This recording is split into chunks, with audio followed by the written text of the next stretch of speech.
Welcome back to this learning platform. And today we have two topics, articles and subject verb agreement. As in previous video, we have already discussed few topics of grammar, which are very important for the upcoming exam. And now today we'll discuss articles and subject verb agreement. Today I'll discuss only those points which are very important for your upcoming exam. So I'm not thoroughly, teaching you the points, in detail. So let's start with articles. Although you know about articles are definite and indefinite articles are there. So यहाँ हम उतना ज़्यादा उनको बाइफिकेशन में ना जाते हुए सीधा पॉइंट पे आते हैं कि ए कहाँ यूज़ होता है, एन कहाँ यूज़ होता है. आर्टिकल्स में ए पे क्वेश्चंस आएंगे, एन पे क्वेश्चंस आएंगे, दा को लेके क्वेश्चंस आएंगे. तो 3 marks will be carrying, this portion will carry 3 marks.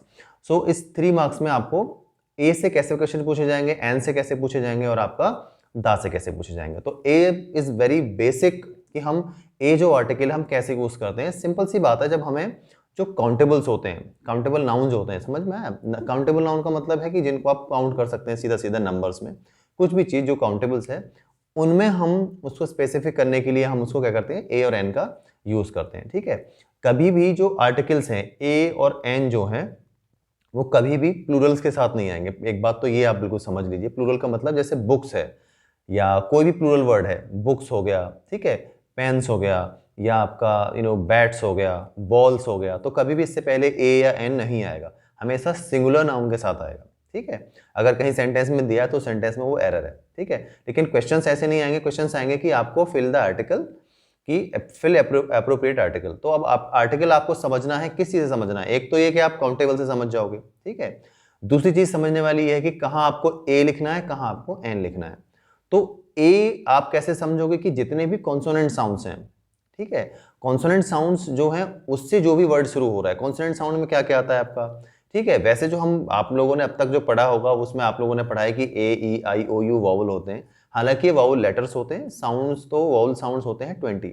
तो अब आप वो 20 साउंड्स तो यहाँ पढ़ने वाले हम नहीं हैं, लेकिन हम इतना आइडिया जरूर समझ सकते हैं कि हम किस साउंड से पहले हमें एन लगाना है. यानी कोई वर्ड जिन साउंड से शुरू होगा उनसे पहले आपको एन लगाना है. बाकी सारे साउंड्स हैं उन सबसे पहले आपको ए लगाना है. जैसे कॉन्सोनेंट साउंड में ए ई आई ओ तो हो ही नहीं सकता. ठीक है. लेकिन कंफ्यूज करने वाली चीज ये है एग्जाम्स में कि ए ई आई ओ यू आपने पढ़ा है, ये वॉवल होते हैं, लेटर्स. इसीलिए मैं कहता हूं कि इनको पहले भूल जाओ. आप ये देखो कि जो भी वर्ड है जिससे पहले आपको ए या एन फिल करना है, अगर उसकी जो बिगनिंग है, उसका जो प्रोनाउंसिएशन है, उस प्रोनाउंसिएशन में कहीं आ, ई, ऊ, ठीक है, इस टाइप का अगर कुछ भी साउंड आ रहा है. वैसे अगर हम हिंदी में, आपने सुना होगा हिंदी में भी जो होता है साउंड, छोटा आ, बड़ा आ, ई, ऊ, इन साउंड से रिलेटेड जो भी साउंड है. और इंग्लिश में अगर हम कहें तो जितने भी फोनेटिक साउंड्स हैं जो आ और आ से एसोसिएटेड, मतलब उससे जो मिलते जुलते साउंड्स हैं, उन साउंड से पहले हम क्या लगाते हैं, हमेशा एन लगाते हैं. अब बाकी आप सारे साउंड्स भूल जाओ फॉर द टाइम बीइंग. ठीक है. कि और क्या क्या साउंड हो सकते हैं. आप जहां भी दिखे आपको आ दिख रहा है, जैसे कि ऑनेस्ट से पहले आप एन लगाओगे. ठीक है. अब लेटर्स पे आपको कोई ध्यान नहीं देना है. ठीक है. कि लेटर्स पे आप कंफ्यूज हो जाओ कि किस लेटर से शुरू हो रहा है. आप सिर्फ साउंड देखो, उसको बोलते कैसे हैं वर्ड्स को. ठीक है. जैसे ऑनेस्ट से पहले आपको एन लगाना है. ठीक है. ऑनर से पहले एन लगाना है, जबकि ऑनेस्ट शुरू होता है एच से. लेकिन हमें उस लेटर से कोई मतलब नहीं है, बोलते कैसे हैं. तो बस वो साउंड आपको देखना है. वो कहीं वो साउंड आ से तो शुरू नहीं हो रहा है, कहीं ओ से शुरू तो नहीं हो रहा है, कहीं ऊ से शुरू तो नहीं हो रहा है, कहीं ई से शुरू तो नहीं हो रहा है. ठीक है. ई लेटर नहीं, साउंड जो मैं बता रहा हूँ. ठीक है. तो इन साउंड से अगर शुरू हो रहा है तो आपको एन लगाना है. अगर इन साउंड से अलग कुछ भी है, वेदर वहां यू लिखा हुआ हो, ठीक है, लेकिन अगर उसका साउंड आ, ऊ इससे मिलता जुलता नहीं है तो आप उसमें एन नहीं लगाओगे. जैसे कि यूनिवर्सिटी से पहले आप एन नहीं लगाओगे. आप यूनिवर्सिटी से पहले क्या लगाओगे, ए यूनिवर्सिटी लिखोगे, एन यूनिवर्सिटी नहीं लिखोगे. यूरोपियन से पहले आप एन यूरोपियन नहीं लिखोगे, आप ए यूरोपियन लिखोगे, क्योंकि वो साउंड यू का आ रहा है. ठीक है. ऐसे ही वन आइड मैन, तो वन आइड मैन से पहले भी आप आ लगाओगे, यानी कि ए लिखोगे, एन नहीं लिखोगे, क्योंकि साउंड वा का आ रहा है, कहीं भी आ, उ, अ, ई इसका साउंड नहीं आ रहा है. अगर मुझे कहना है इंपॉर्टेंट मैन, अगर, तो फिर आप एन लगाओ, क्योंकि ई साउंड आ रहा है. ऐसे देखो, इसमें एन इंपॉर्टेंट मैन, आई से शुरू हो रहा है. ऐसे ही और जो कंफ्यूजिंग साउंड्स हैं, जैसे मैं बता देता हूं कि जिन साउंड्स में जो आपको कंफ्यूज कर सकते हैं एग्जाम्स में, जैसे एम से शुरू होने वाले वर्ड्स हैं बहुत सारे, लेकिन एम का साउंड कैसा होना चाहिए, एम ही होना चाहिए, उसमें मा साउंड नहीं होना चाहिए। जैसे कि मास्टर है तो मास्टर से पहले तो ए ही आएगा, समझ में आ रहा है। लेकिन अगर एम से हो रहा है एमएलए, तो देखो इस साउंड कैसे आ रहा है, एमएलए, ए साउंड आ रहा है इसमें, तो एनएमएलए होगा, एनएमएससी होगा, एनएमबीए होगा, ए नहीं आएगा, ठीक है। एनएमबीए, एनएमएससी और एनएसएमएस, एसएम, हालांकि देखो एस एम एस है लेकिन फिर भी इससे पहले एन आएगा क्योंकि साउंड ए का आ रहा है, एन एसएमएस आएगा, एसएमएस। अब मत सोचना कि स्मार्ट से पहले भी एन आएगा क्योंकि उसमें साउंड आ रहा है स्मार्ट, या मैं कहूं शॉर्ट, या मैं कहूं कोई भी ऐसे शुरू होने वाला वर्ड, तो वो नहीं, जिसमें साउंड सा का आएगा तो उसमें फिर ए ही आएगा। लेकिन अगर ए का साउंड आ रहा है, जैसे कि मैंने अभी बोला एसएमएस, तो ए से शुरू हो रहा है, ठीक है। तो अब इन सब वर्ड्स में क्या होगा, आपका ए आएगा, ठीक है। किन वर्ड्स में, जिनमें ये साउंड्स नहीं होंगे जो मैंने अभी आपको बताए थे, ए ई आई ओ यू, लेकिन साउंड लेटर्स नहीं, यू से शुरू होने वाले जो वर्ड्स हैं उनका साउंड अगर यू ही है तो नहीं आएगा, ठीक है। तो उनसे पहले फिर आपका क्या है, उनसे पहले फिर आपका एन नहीं आएगा, आप फिर उसमें ए आएगा, ठीक है। तो आगे हम चलते हैं इसी में, इसी सीरीज में बाकी ए आएगा, बाकी जितने भी साउंड इनके अलावा बचते हैं उन सबसे पहले आपका ए आएगा। I hope this is clear to you. तो इस तरह के कोई भी कंफ्यूजिंग वर्ड्स आपको एग्जाम में अगर दिखते हैं तो आप आराम से उसमें आप एन फिल कीजिए, ना कि ए आपको फिल करना है। और भी बहुत सारे वर्ड्स हैं, कई बार हम कंफ्यूज हो जाते हैं जिनको, जैसे एच डी है, ठीक है। तो एच डी में अगर हॉर्स है तो सीधा हा का साउंड आ रहा है तो सीधा ए लगाओगे आप, लेकिन अगर एच डी है तो फिर वो एन लगेगा क्योंकि ए का साउंड आ रहा है, ठीक है। तो ये बहुत सारे साउंड्स को लेकर कंफ्यूजन हो सकते हैं, लेकिन इससे ज़्यादा इजी मैं नहीं समझता कि और कोई तरीका हो सकता है जिसको आप समझ सकते हो। तो आप इतना ही ध्यान रखना है आपको कि जितने भी काउंटेबल्स हैं उनसे पहले हम ए लगाते हैं, एन लगाते हैं हम उन वर्ड से पहले जिनका साउंड वावल होता है, ठीक है। और वावल में भी क्या, ए ई आई ओ यू से हमें कोई लेना देना नहीं है, साउंड बस आ ई उ इनका होना चाहिए। यू साउंड से आपको कोई कंफ्यूजन होने की जरूरत नहीं है। यू साउंड जहां भी आएगा, चाहे यूनिवर्सिटी में हो, यूरोपियन में हो, वहां आपको ए लगाना है, ठीक है। बस उसका साउंड यू होना चाहिए, ठीक है। या जैसे वन आइड मैंने बताया तो ओ से शुरू होता है वन, तो लेकिन फिर भी हम उससे पहले ए लगाते हैं क्योंकि साउंड वा का आ रहा है, ठीक है। तो इसमें कोई कंफ्यूजन वाली बात नहीं है, बहुत ईजी है। और अब दा को लेके भी कुछ रूल्स हैं जो बेसिकली थोड़े से तो कम से कम आपको आने चाहिए। पहला रूल दा को लेके ये है कि जब भी कोई किसी पर्टिकुलर ऑब्जेक्ट के बारे में बात हो रही है, ठीक है, जैसे मैं कहूँ the fan over there is slow, तो जब बोलने वाला यानी कि स्पीकर और लिसनर दोनों ही उस ऑब्जेक्ट के बारे में, उस बात के बारे में जानते हो, तब उस बात में हम उस चीज से पहले हम क्या करेंगे, द का यूज करेंगे। जैसे कि the fan over there is fast, तो फैन यानी कि जब मैं ये कह रहा हूं कि ओवर देयर इज फास्ट, तो आपको ये पता चल रहा है कि उस फैन के बारे में आपको भी पता है और मुझे भी पता है, यानी स्पीकर को भी पता है और लिसनर को भी पता है, तो हम उससे पहले लगाते हैं द। तो इसी सीरीज में दा को लेकर रूल्स तो बहुत सारे हैं, लेकिन आपके एग्जाम जो पॉइंट ऑफ व्यू से है, मैं उसमें से 3 या 4 रूल आपको बता रहा हूँ। 4 रूल्स पे बेस्ड ही कोई क्वेश्चन आएगा। और दा कहाँ यूज होता है, जैसे हम एक सेंटेंस में एक ही पर्टिकुलर वर्ड को जब रिपीट करते हैं, जैसे मैं कहूँ I live in a house, अब दोबारा से फिर से मुझे हाउस के बारे में बात करनी है तो मैं फिर दा लगाऊंगा उसके बाद। जैसे कि I live in a house, अभी मैंने अ हाउस बोला, अब फिर से हाउस के बारे में बोलूं कि I live in a house, the house is very spacious, ठीक है। मैं एक ऐसे घर में रहता हूं जो बहुत बड़ा है, तो अब जो के सेंस में हो रहा है, लेकिन यहाँ पर स्पेसिफिक करने के लिए हो रहा है कि घर में रहता हूं जो बहुत बड़ा घर है। और भी कुछ भी बोल सकता है, जैसे कि I ate in a restaurant, the restaurant was very expensive, ठीक है।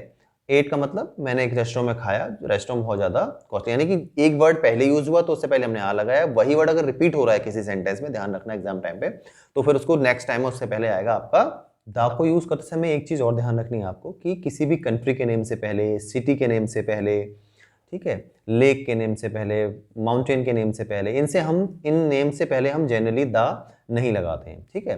अब कुछ कंट्रीज के नेम से पहले दा ऑलरेडी लगा होता है, ठीक है।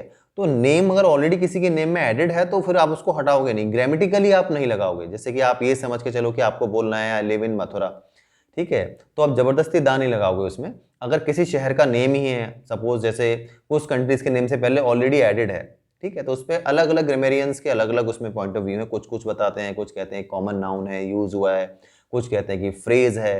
But in my point of view it is that कि अब किसी का नेम है, इफ माई नेम इज कुछ भी, अगर मेरा नेम है दा लगा दिया, द रॉक एक फाइटर थे WWE में, तो अब द रॉक उन्होंने नाम में ही लगा रखा है, तो आप कैसे हटा दोगे? किसी का नेम थोड़ी चेंज करोगे आप, ठीक है। लेकिन रूल ये है कि जनरली आप किसी कंट्री के नेम से पहले, सिटी के नेम से पहले, माउंटेन के नेम से पहले ग्रामेटिकली आप द ऐड नहीं करोगे। तो कहीं आपको ऐसा दिखता है किसी सेंटेंस में, तो आप उसको ठीक कर दोगे। इस टाइप के क्वेश्चन आ सकते हैं, फाइंड द एरर, जैसे ए और एन में fill in the blanks type question आएंगे। और दूसरी टाइप से पूछा जाएगा, कोई एक सेंटेंस दे दिया जाएगा और आपको उसमें एरर फाइंड करनी है। ऐसे आ जाएगा कि द सही लगाया या नहीं लगाया, नहीं लगाया तो आप सही जगह लगाओ, और अगर लगा है तो उसको हटाओ, ठीक है। इस टाइप से पूछ लिया जाएगा आपसे द को लेके, और ए एन को लेके fill in the blanks question आते हैं मोस्टली, कि आपको कुछ दे दिया और आपको उसमें ए आपको लगता है अकॉर्डिंग तो ए फिल कीजिए, और आपको एन लगता है तो आप एन फिल कीजिए। Let's talk about something subject verb agreement. ये टॉपिक भी बहुत अच्छा टॉपिक है, एंड जो लोग एग्जाम के लिए प्रिपेयर कर रहे हैं, अपकमिंग एग्जाम के लिए, माय स्टूडेंट्स, एंड जो जनरली भी इस वीडियो को देख रहे हैं उनके लिए भी बहुत अच्छा पॉइंट है ये, बिकॉज हर एग्जाम में ये आपको मिलता है। सब्जेक्ट वर्ब एग्रीमेंट का कॉन्सेप्ट मैं आपको बताना चाहता हूँ। इस कॉन्सेप्ट का मतलब ही है कि सब्जेक्ट और वर्ब और एग्रीमेंट तीनों का मतलब समझिए। सब्जेक्ट और वर्ब के बीच में एक एग्रीमेंट होना चाहिए। एग्रीमेंट सिर्फ ये कहता है, इस रूल का मतलब ही यही है कि जो आपके सेंटेंस का सब्जेक्ट है, यानी जो डूअर है, यानी कि जो उसमें सब्जेक्ट यूज हो रहे हैं, चाहे एक सब्जेक्ट यूज हो रहा है, सिंपल सब्जेक्ट यूज हो रहा है, कंपाउंड सब्जेक्ट यूज हो रहा है, या एक से ज्यादा सब्जेक्ट उसमें है, ठीक है। सब्जेक्ट का मतलब ऐसे एंड से जुड़े हुए हैं, ठीक है, एज वेल एज से जुड़े हुए हैं सब्जेक्ट। जैसे मैं कहूँ I as well as you, है ना, राम एंड श्याम, तो अब एंड से दो दो लोग इसमें जुड़ रहे हैं ना। अब आपको ये देखना है कि इनके अकॉर्डिंग आपको पता है कि जब आप सिंगुलर सब्जेक्ट होता है तो आप उसके साथ इज लगाते हो, आर थोड़ी लगाते हो। राम इज कमिंग बोलोगे, राम आर कमिंग आप नहीं बोलोगे। तो सब्जेक्ट वर्ब एग्रीमेंट ही हमें ये बताता है कि जब आपका सब्जेक्ट सिंगुलर है, यानी कि जैसे राम है तो इसके साथ आप इज लगाओगे। अगर आपको कहना है कि राम क्रिकेट खेलता है, तो राम प्लेज क्रिकेट आप बोलोगे, प्ले क्रिकेट नहीं बोलोगे, क्योंकि सब्जेक्ट आपका सिंगुलर है, आप सब वर्ब की फर्स्ट फॉर्म में एस लगाओगे, ठीक है। तो ये जो रूल्स हैं ये हमें पता लगते हैं सब्जेक्ट वर्ब एग्रीमेंट से। ये यही बताता है कि जो सब्जेक्ट का नंबर है, अगर आपका सब्जेक्ट सिंगुलर है, यानी कि एक वचन है, ठीक है, तो आप उसके साथ वर्ब जो लगाओगे वो आप सिंगुलर वर्ब लगाओगे, यानी कि जैसे इज लगाओगे आप, है ना, वॉज लगाओगे, या वर्ब अगर प्रेजेंट इंडेफिनिट टेंस है तो टेंस के अकॉर्डिंग आप उसमें वर्ब में एस और ईएस ऐड करोगे ताकि वर्ब वो सिंगुलर बन जाए, ठीक है। और अगर प्लूरल है तो वर्ब फिर उसके साथ आप प्लूरल यूज करोगे, ठीक है। तो यही हम इस कॉन्सेप्ट में हम बस यही पढ़ेंगे। कुछ रूल्स हैं, यानी कुछ वर्ड्स हैं जो आपको कुछ क्रैम करने होते हैं कि इन वर्ड्स को जब आप यूज होगा तो हमें थोड़ा ये देखना होता है, जैसे एंड से जुड़ रहे हैं तो किस सिचुएशन में हमें पहला सब्जेक्ट है, जैसे राम एंड श्याम है तो हम राम के अकॉर्डिंग लगाएंगे हेल्पिंग वर्ब, या श्याम के अकॉर्डिंग लगाएंगे, या दोनों के अकॉर्डिंग लगाएंगे।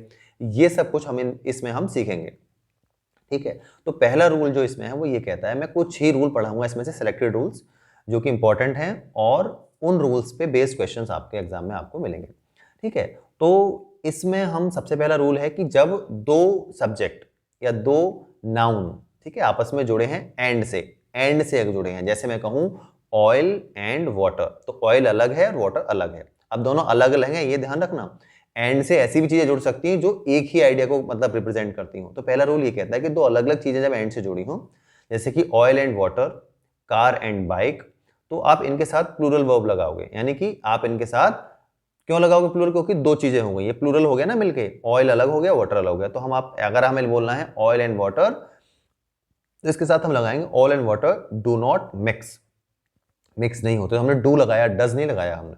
या हम कहें oil and water are essential for life, देखो आर लगाया मैंने, इज नहीं लगाया, क्योंकि दोनों अलग अलग है और एंड से जुड़े हैं। तो रूल नंबर 1 ये कहता है। रूल नंबर 2 क्या कहता है? रूल नंबर 2 ये कहता है कि जब एंड से दो ऐसी चीजें जुड़ी हों जो क्या हों, अलग अलग हों, ठीक है, वर्ड अलग अलग हों लेकिन वो रिप्रेजेंट किसी एक ही इंसान को कर रहे हो। जैसे मैं कहूं कि the teacher and philosopher is my friend, अब मैं कह रहा हूं the teacher and philosopher is my friend, यानी कि जो टीचर है और फिलोसोफर है वो मेरा दोस्त है, ठीक है। तो मैंने इसके साथ इज लगाया।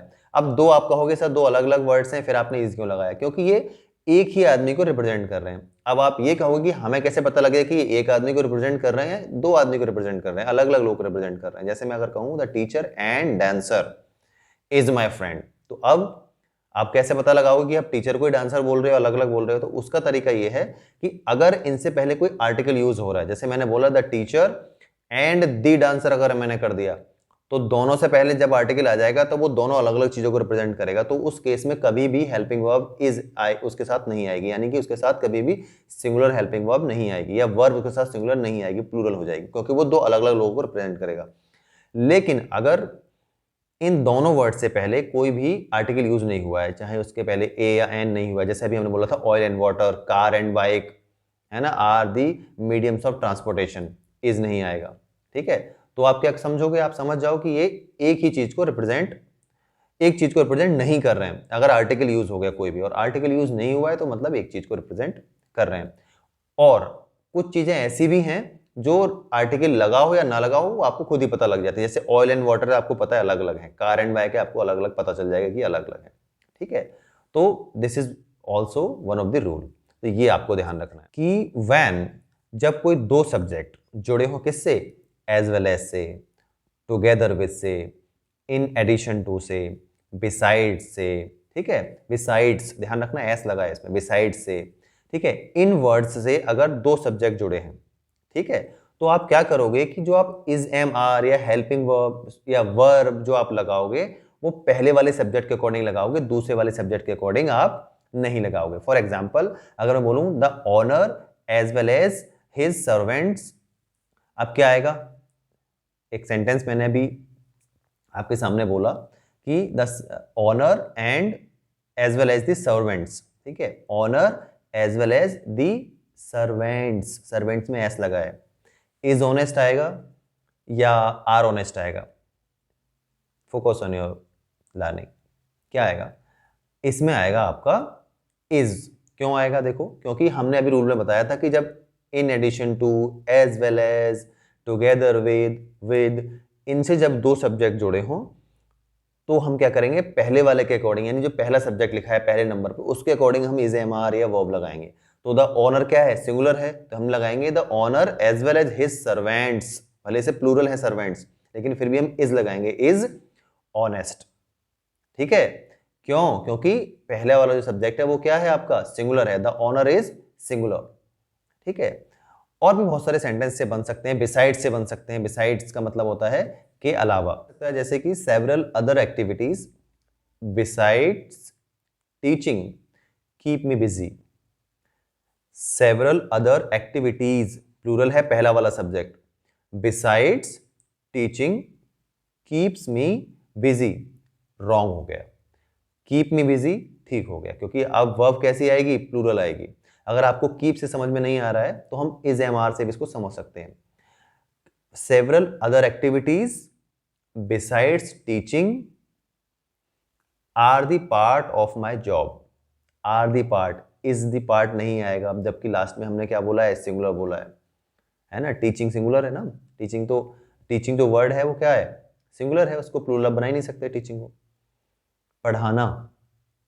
ओके, तो इसके साथ कुछ और भी हो सकता है, several other activities besides learning हो सकता है, several other activities besides playing, लेकिन आएगा क्या, वर्ब इसमें प्लूरल ही आएगी, या हेल्पिंग वर्ब इसमें प्लूरल आएगी क्योंकि पहला वाला सब्जेक्ट आपका प्लूरल है। So this was one of the rule. Let's see next rule.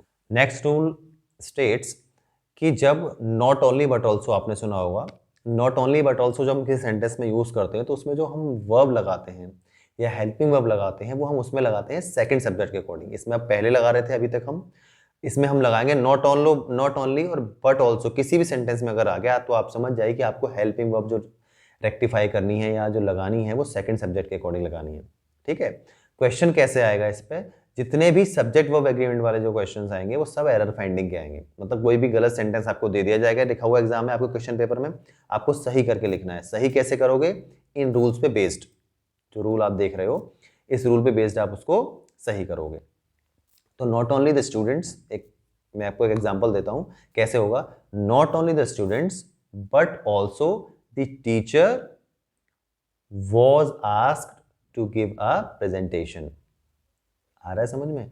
हमने लगाया was, जबकि पहले क्या आ रहा है सब्जेक्ट इसमें? Not only the students, students plural है, लेकिन हम सेकंड सब्जेक्ट के अकॉर्डिंग लगाएंगे क्योंकि नॉट ओनली आ गया। ऐसे आपको ध्यान कुछ भी हो सकता है, not only the candles but also balloon was the requirement for the party। अब क्या आएगा? was आएगा या were आएगा? वो was आएगा, बिकॉज सेकेंड सब्जेक्ट क्या है? बलून। मैंने बोला बलून्स अगर मैं बोल देता तो क्या हो जाता? बैलून्स में हो जाता आपका, फिर यहाँ आर आता, ठीक है, are the requirement of the party, ऐसे हो सकता था, ठीक है। तो नॉट ओनली बट ऑल्सो को ऐसे ध्यान रखना। Next rule says when we have anybody, everybody, everyone, nobody, okay, ये जब भी वर्ड्स आएंगे तो इन वर्ड्स के साथ हमेशा हेल्पिंग वर्ब आपकी सिंगुलर आएगी। ये वर्ड्स हमेशा सिंगुलरली काउंट होते हैं, ठीक है। जैसे मैं कहूँ एवरीबडी, तो सुनने में ऐसा लग रहा है कि हर एक, लेकिन हर एक यानी कि सिंगुलरली ही इसको आप काउंट करोगे। Everybody is coming tonight, is आएगा, आर नहीं आएगा, भले से हम बोल रहे हैं इसको एवरीबडी। नोबडी इज देयर, ऐसा नहीं आएगा कि नोबडी आर देयर, ओके। या इन वर्ड्स आएगा anybody else wants to join it, anybody else want to join it नहीं आएगा, हो सकता है मैंने गलत बोल दिया हो, लेकिन क्या आएगा इसके साथ? सिंगुलरली आएगा, यानी वांट्स आएगा, वांट नहीं आएगा, ठीक है। तो इनको सिर्फ लर्न करना है, इसमें कुछ ऐसा समझने का नहीं है कि जब भी आपको कहीं भी ये वर्ड्स दिखाई देते हैं एवरीबडी, एनीबडी, ठीक है, एनीबडी एल्स, ठीक है, समबडी, तो हम क्या करेंगे? इनसे पहले इनके साथ हमेशा हम जो वर्ब लगाएंगे वो सिंगुलर लगाएंगे, ठीक है, या हेल्पिंग वर्ब जो लगाएंगे वो singular. Next rule states when two subjects, okay, are connected of different number. Subject कैसा ध्यान देना, एक एक वर्ड पे ध्यान देना है। जब दो subject, two subjects are connected by either or, neither nor, और सब्जेक्ट भी कैसे? When two subjects of different number. Number का मतलब क्या है यहाँ पर? नंबर का मतलब सिंगुलर हो या प्लूरल। नंबर जब भी इंग्लिश लैंग्वेज में बोला जाए किसी सब्जेक्ट को लेकर, तो आप समझ जाइए कि उसका नंबर क्या है, या तो वो सिंगुलर होना चाहिए या वो प्लूरल होना चाहिए, ठीक है। इस सब्जेक्ट में हम बात कर रहे हैं, तो वो ये कह रहे हैं कि जब ईदर और, नीदर नॉर जब आपको किसी सेंटेंस में दिखाई दें, तो आपको जो इज, एम, आर, वॉज, वर या वर्ब जो लगानी है वो आपको किसके अकॉर्डिंग लगानी है? जो कि इसके नियरेस्ट आ रहा होगा सब्जेक्ट। नियरेस्ट का मतलब आप समझोगे एग्जाम्पल से, जैसे कि मुझे सपोज ये बोलना है कि नीदर आरती नॉर हर फ्रेंड्स, ठीक है, आर कमिंग टुनाइट। आर आएगा किसके अकॉर्डिंग? बाद वाले के अकॉर्डिंग, ठीक है, बाद वाले के अकॉर्डिंग कह सकते हैं, या फिर जो उसकी नियरेस्ट पड़ रहा है वर्ब के। इन दोनों वर्ड्स के साथ नीदर और, नीदर नॉर, इधर और, या फिर नॉर या और, तो आपको जो हेल्पिंग वर्ब लगानी है वो नियरेस्ट वाले सब्जेक्ट के अकॉर्डिंग लगानी है, ठीक है, पहले सब्जेक्ट के अकॉर्डिंग नहीं लगानी है। So this was about the subject verb agreement and articles.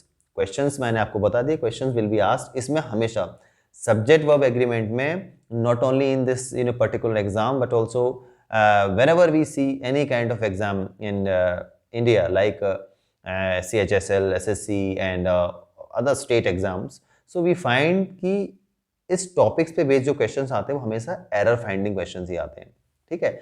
आपके एग्जाम में भी एरर फाइंडिंग ही क्वेश्चंस को लेके आएंगे। कीप लर्निंग एंड कुछ टॉपिक्स मैंने कल बता दिए थे प्रीवियस वीडियो में, कुछ टॉपिक मैंने आज बता दिए, तो ग्रामर ऑलमोस्ट आपकी इन्हीं टॉपिक से आएगी। अगर कोई टॉपिक अगर रह गया हो तो you just put me a comment and I'll reply, ठीक है।